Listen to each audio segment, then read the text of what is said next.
નમસ્કાર મિત્રો, સ્વાગત છે આપનું મારા નવા વિડીયોની અંદર। હું આપનો મિત્ર પ્રિન્સ રાસડિયા આવી ગયા છે હવામાનની એક નવી લેટેસ્ટ અપડેટ સાથે। મિત્રો આજની તારીખ થઈ ગઈ છે 30 જૂન 2026, એટલે કે મહિનાનો અંતિમ દિવસ અને ખૂબ અગત્યનો દિવસ।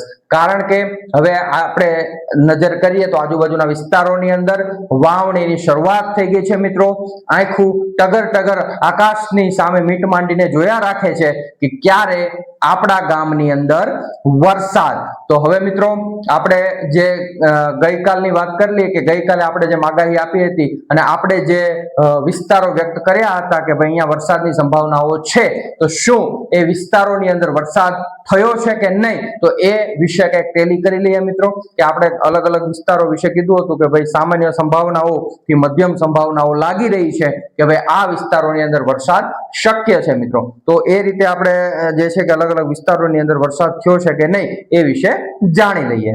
તો મિત્રો આપણે જે છે ગઈકાલના વરસાદના વિસ્તારો વિશે વાત કરી લઈએ તો કે ભાઈ 28 જૂન અને 29 જૂન આ બંને દિવસોની અંદર કયા કયા વિસ્તારની અંદર ગયા બે દિવસની અંદર વરસાદ નોંધાયો છે તો એની વાત કરી લઈએ મિત્રો।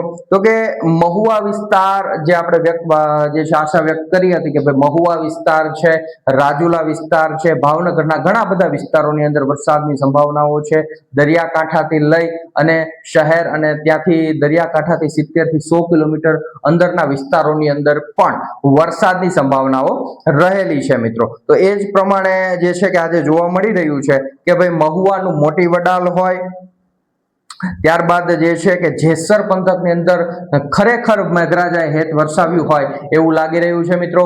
જેસર પંથકની અંદરનું જે છે કાતરોડી ગામ છે, ત્યાં મહુવાનું સેંદરડા છે, દેગવડા, ખારી જાંબુડા, નાના ખુટવડા, ગળથર આ તમામ ગામોની અંદર વાવણી લાયક વરસાદ મિત્રો નોંધાઈ રહ્યો છે। અને વાવણી લાયક વરસાદ આપણે વાત કરીએ એટલે વાવણી થઈ ગઈ હોય ક્યારે થાય તો કે સારો વરસાદ હોય, 2 થી 3 ઇંચ જેટલો વરસાદ પડતો હોય ત્યારે જ આપણે વાવણીના શ્રી ગણેશ થતા હોય છે।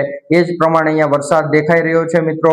ત્યારબાદ જેસર પંથકનું જડકલા ગામ છે, ત્યાં સારો વરસાદ નોંધાઈ રહ્યો છે મિત્રો।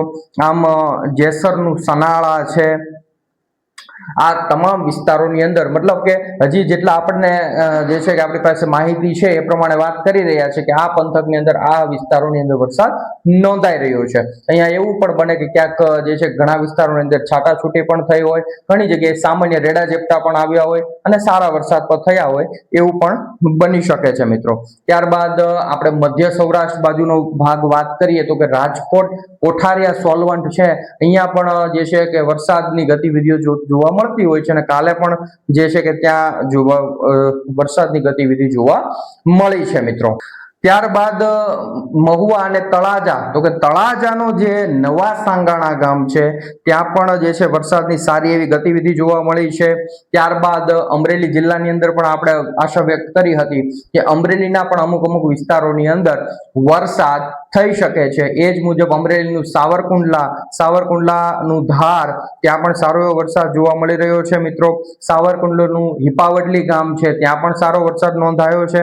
આમ અલગ અલગ જે છે કે અમરેલી જિલ્લો હોય, ભાવનગર જિલ્લો હોય ત્યાં અને રાજકોટ જિલ્લાની અંદર અમુક વિસ્તારોની અંદર વરસાદ નોંધાવા પામ્યો છે મિત્રો। ખાસ નોંધ અહીંયા એ કરવાની હોય કે જે ભૌગોલિક દ્રષ્ટિએ આપણે જોઈએ તો કે ગુજરાત વિસ્તારની દ્રષ્ટિએ પણ ખૂબ મોટું છે, એટલે જે છે કે સાર્વત્રિક જ્યાં સુધી વરસાદનો રાઉન્ડ ન આવે ત્યાં સુધી જે છે આપણે એવો અહેસાસ આપણને નહીં થાય કે ભાઈ તમે આવું ઘણીવાર બનતું હોય છે દેશી ભાષામાં વાત કરીએ કે જ્યારે વરસાદ જે છે કે મોટા પંથકની અંદર હોય ત્યારે એકબીજા સગા વહાલાઓ એકબીજાને ફોન કરતા હોય કે તમારા વિસ્તારની અંદર વરસાદ છે કે નહીં, ત્યારે જ્યારે ફોન કરશે ત્યારે ત્યાં વરસાદ કાં તો વરસાદ આવવાની તૈયારી હોઈ શકે છે મિત્રો, અને કાં તો સારો વરસાદ નોંધાતો હોય કે મધ્યમ વરસાદ હોય, પણ વરસાદ હોય એ ચોક્કસ વાત છે। પણ હાલ અત્યારની જે પરિસ્થિતિ જે છે એમાં એવું બની શકે કે ભાઈ એક જગ્યાએ એક ગામની અંદર વરસાદ હોય, આજુબાજુ 3-4 ગામ છોડી વરસાદ ન હોય, ત્યાં તમે ફોન કોલ કરો એટલે ત્યાં તડકો હોય, અહીંયા વરસાદ હોય। એટલે કે ભૌગોલિક દ્રષ્ટિએ મારું કહેવાનો મતલબ એમ છે કે ભાઈ ભૌગોલિક જે વિસ્તારની દ્રષ્ટિએ જે છે આ ગુજરાત પ્રદેશ ખૂબ મોટો છે એટલે અહીંયા બધે વરસાદ મોટા જે વરસાદી સિસ્ટમ આવે, બંગાળની ખાડીમાંથી આવતી હોય તોય ભલે કે અરબ સાગરમાંથી આવે તોય ભલે, કોઈ પણ જગ્યાએથી જ્યારે મોટી જે લો પ્રેશર સિસ્ટમ આવે અથવા એના કરતા પણ મજબૂત જે સિસ્ટમ આવે ત્યારે જ સારા વરસાદ મિત્રો નોંધાતા હોય છે. એ ખાસ ધ્યાન લેવાની બાબત છે. હવે કે હું સામાન્ય ભાષાની અંદર તમને સમજાવી દઉં કે સિસ્ટમ શું છે. તો કે સિસ્ટમ જે છે કે એક હવાનું હળવું દબાણ જે છે એ અરબ સાગર, આપણને તો આપણા ભારત દેશને જે અડીને આવેલા બે સમુદ્રોમાંથી જ આપણને લાભ મળવાનો છે વરસાદનો. તો આ બે જગ્યાએ કે કોઈ બંગાળની ખાડીની વાત કરો તોય ભલે, અરબ સાગરની વાત કરો તોય ભલે, આ બે દરિયાની અંદર કોઈ હવાનું હળવું દબાણ ઊભું થાય. હવે હવાનું હળવું દબાણ કઈ રીતે ઊભું થાય છે પછી આપણે ક્યારેક વાત કરશું, પણ અત્યારે આપણે એટલું સમજી લઈએ કે હવાનું હળવું દબાણ એટલે કે લો પ્રેશર ઉત્પન્ન થાય અને લો પ્રેશર ધીમે ધીમે મજબૂત બને.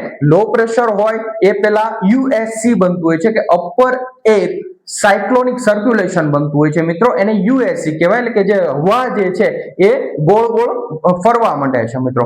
આ હવા જ્યારે ગોળ ગોળ ફરે છે ત્યારે જે છે કે એ ગરમ પવનો જે છે એ ઉપર ધીમે ધીમે જાય, ઉપર જાય, ઠંડા પડે અને વરસાદ આવતો હોય છે મિત્રો. તો જ્યારે આવી કોઈ પરિસ્થિતિનું નિર્માણ દરિયાની અંદર થાય, દરિયાના મધ્યમાં કે કોઈ પણ જગ્યાએ જે છે દરિયાકાંઠે કે થાય, અને એ જે સિસ્ટમ જે છે ધીમે ધીમે ભારતના ભાગો ઉપર આવે અને એ જે સિસ્ટમ વરસાદ લાવતી હોય છે, આ સિસ્ટમમાં પણ એક ઉપર એક સ્ટેપ હોય છે. હવે સિસ્ટમોની વાત કરીએ તો કે પહેલા બને USC, upper air cyclonic circulation, ત્યારબાદ એમાંથી બને લો પ્રેશર વધુ મજબૂત થઈ અને ડિપ્રેશન બનતું હોય છે. ડિપ્રેશન મિત્રો વધુ મજબૂત થઈ ડીપ ડિપ્રેશન બનતું હોય છે, અને ડીપ ડિપ્રેશન જ્યારે બને ત્યારે એ વાવાઝોડાની કેટેગરીથી ખૂબ નજીક ગણાય છે મિત્રો. અને ત્યારબાદ હજી જો એ સિસ્ટમ વધારે મજબૂત થાય તો એ વાવાઝોડુંનું સ્વરૂપ ધારણ કરતું હોય છે મિત્રો. તો આ એક સામાન્ય સમજવાની બાબત એ છે કે ભાઈ વાવાઝોડું કઈ રીતે બને, કોઈ સિસ્ટમ કઈ રીતે બને, અને આ સિસ્ટમનો વરસાદ આપણા સુધી કઈ રીતે આવતો હોય છે મિત્રો. આ હતી એક સામાન્ય સમજવા જેવી બાબત. હવે આપણે આજે તારીખ છે 30 જૂન 2026. જે મિત્રો નવા જોડાણા હોય એને ખાસ વિનંતી છે મિત્રો, આ ચેનલને સબસ્ક્રાઇબ કરી લેજો, જેથી વધુ ને વધુ ખેડૂત મિત્રો સુધી આવી સારી માહિતીઓ પહોંચતી રહે મિત્રો.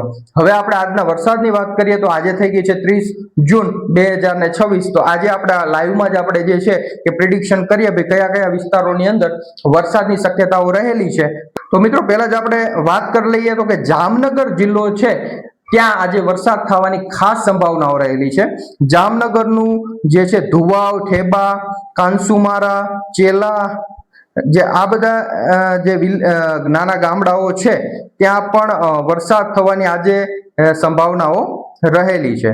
એટલે આજે આમ મોટો વિસ્તારની વાત કરી લઈએ તો કે મોટા વિસ્તારની અંદર આજે કદાચ કચ્છ અને ઉત્તર ગુજરાતની અંદર ખાસ વરસાદની સંભાવનાઓ નથી, પણ ક્યાં વરસાદની સંભાવનાઓ વધારે છે તો કે દક્ષિણ ગુજરાતનો ભાગ અને સૌરાષ્ટ્રનો મોટા ભાગનો વિસ્તાર, અહીંયા આજે વરસાદ થવાની ખાસ સંભાવનાઓ રહેલી છે. ક્યાં ક્યાં આજે સૌરાષ્ટ્રના ભાગોની અંદર વરસાદ થઈ શકે છે તો કે મિત્રો જે રાજકોટ આજુબાજુના વિસ્તારની અંદર ખાસ વરસાદની સંભાવનાઓ રહેલી છે.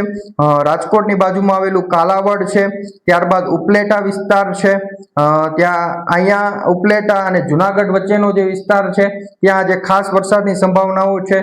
ઉપલેટા જેતપુર વિસ્તાર છે, જેતપુરના આજુબાજુનો ગામડા ગ્રામ્ય વિસ્તાર છે, ત્યાં વરસાદ થવાની સંભાવનાઓ આજે ખાસ જણાઈ રહી છે. મિત્રો એક ખાસ નોંધવા જેવી બાબત એ છે કે આજના દિવસે વહેલી સવારથી જ વરસાદ થવાની સંભાવનાઓ રહેલી છે. વહેલી સવારથી જ જે છે કે સૌરાષ્ટ્રના દક્ષિણ સૌરાષ્ટ્ર કાંઠાના જે ભાગો છે, ભાવનગરથી લઈ ગીર સોમનાથનો જે દરિયાઈ કાંઠાનો વિસ્તાર છે ત્યાં ખાસ વરસાદની ગતિવિધિઓ જોવા મળી શકે છે. ધીમે ધીમે જેમ જેમ બપોરનો સમય આવશે એમ અલગ અલગ વિસ્તારની અંદર વરસાદ ટ્રાન્સફર થશે અને તે સાંજ પડતા જે છે મોટા ભાગના વિસ્તારને કવર કરશે. ખાસ નોંધવા જેવી બાબત એ છે. ત્યારબાદ જે છે કે ઉપલેટા જેતપુરની વાત કરી, જામકંડોરણાની અંદર જે છે ગોંડલ પંથક, ગોંડલ આજુબાજુનો વિસ્તાર, રેડી કુંભાજીનો વિસ્તાર, કુકાવાવનો વિસ્તાર જે છે ત્યાંથી અમરેલી સાઈડના જે ભાગો છે ત્યાં વરસાદ થવાની ખાસ સંભાવનાઓ રહેલી છે. ત્યારબાદ મધ્ય ગુજરાતની વાત કરીએ, મધ્ય ગુજરાત એટલે કે જે ગુજરાત રિજિયન આપણે કહીએ છીએ, ગુજરાત રિજિયનનો જે વિસ્તાર છે એમાં બાવળા, ખેડા, અમદાવાદ, કડી અને ગાંધીનગર સુધી પણ વરસાદની સંભાવનાઓ રહેલી છે મિત્રો, ખાસ નોંધજો. ત્યારબાદ આપણે દક્ષિણ ગુજરાતની વાત કરીએ અને દક્ષિણ ગુજરાતમાં તો છે જ મોટા ભાગના સુરત જે છે, વાપી, વ્યારા, વલસાડ, નવસારી જે છે એ વિસ્તારોની અંદર વરસાદની સંભાવનાઓ છે. મધ્ય ગુજરાતનું જે છે વડોદરા જે છે, તો વડોદરાના વિસ્તારો જે છે ત્યાં પણ વડોદરા, પાદરા આ વિસ્તારોની અંદર પણ વરસાદની ખાસ સંભાવનાઓ દેખાઈ રહી છે મિત્રો આજના દિવસે. ત્યારબાદ જે છે ધોલેરાનો જે વિસ્તાર છે, ધોલેરા, બાણગઢ, હેબતપુર આ જે વિસ્તારના જે રહેવાસીઓ છે એને ખાસ ધ્યાન રાખવાનું છે કે આજે અહીંયા પણ વરસાદની સંભાવનાઓ ખાસ દેખાઈ રહી છે. ત્યારબાદ ભાવનગરનું પાલીતાણા વિસ્તાર, ત્યાં પણ આજે ખાસ સારી એવી વરસાદની સંભાવનાઓ દેખાઈ રહી છે મિત્રો. ત્યારબાદ ખાંભા વિસ્તાર હોય ત્યાં પણ આજે વરસાદ જે છે થઈ શકે છે. ત્યારબાદ આપણે મહુવા, રાજુલાની અંદર તો વરસાદની ગતિવિધિઓ જોવા મળી રહી છે અને આજે પણ એ યથાવત રહેશે મિત્રો. ત્યારબાદ દક્ષિણ ગુજરાતમાં જે છે કે રાજપીપળા, નર્મદા જિલ્લાનું જે રાજપીપળા, ડેડિયાપાડા વિસ્તાર છે, બોડેલી વિસ્તાર સુધી વરસાદની સંભાવનાઓ રહેલી છે. ભરૂચ જિલ્લાની અંદર વરસાદની સંભાવનાઓ રહેલી છે. ત્યારબાદ જે વાત કરીએ આપણે તો કે વધુ સંભાવનાઓ જે છે ઝાંખવાવ અને જે છે ઝાંખવાવ વિસ્તાર, માંડવી વિસ્તાર અહીંયા પણ સારી એવી સંભાવનાઓ દેખાઈ રહી છે મિત્રો. ત્યારબાદ આપણે ખંભાતની ખાડીની વાત કરીએ તો ખંભાતની ખાડીનો જે દરિયાઈ વિસ્તાર છે, દરિયાઈ પટ્ટી છે, જે ગોલાના પેટલાદ વિસ્તાર છે ત્યાં પણ આજે વરસાદની સંભાવનાઓ સારી એવી દેખાઈ રહી છે. ત્યારબાદ દરિયાઈ પટ્ટો જે છે આજે ખાસ પશ્ચિમ સૌરાષ્ટ્રના જે ભાગો છે એનો દરિયાઈ કાંઠો છે ત્યાં પણ વરસાદ થવાની સંભાવનાઓ રહેલી છે. એમાં સુત્રાપાડા હોય, વેરાવળ હોય અને તાલાલા સુધીનો જે ભાગ છે, તાલાલા, પ્રાંચી આ વિસ્તારોની અંદર પણ વરસાદ થઈ શકે છે. ત્યારબાદ જે દીવ સાઈડ, દેલવાડા, ઉના, કેસરિયા આ ભાગની અંદર પણ જે છે વરસાદની સંભાવનાઓ ખાસ જણાઈ રહી છે મિત્રો. જાફરાબાદ વિસ્તાર, અમરેલી જિલ્લો હોય તો પણ, પીપાવાવ પોર્ટ હોય, રાજુલાનો કોઈ પણ વિસ્તાર હોય ત્યાં પણ સંભાવના છે. આમ જે છે ઘણા બધા વિસ્તારો આજે જે છે વરસાદ આવરી લેશે એવું લાગી રહ્યું છે. ત્યારબાદ જે છે કોડીનાર વિસ્તાર જે છે એ પણ આજે સામેલ છે વરસાદની સંભાવનાઓમાં. આમાંથી જે મેં વાત કરી એમ કે આજે ખાસ એવા વિસ્તારોની અંદર વરસાદ થઈ શકે છે, એક આનંદના સમાચાર કહી શકાય મિત્રો.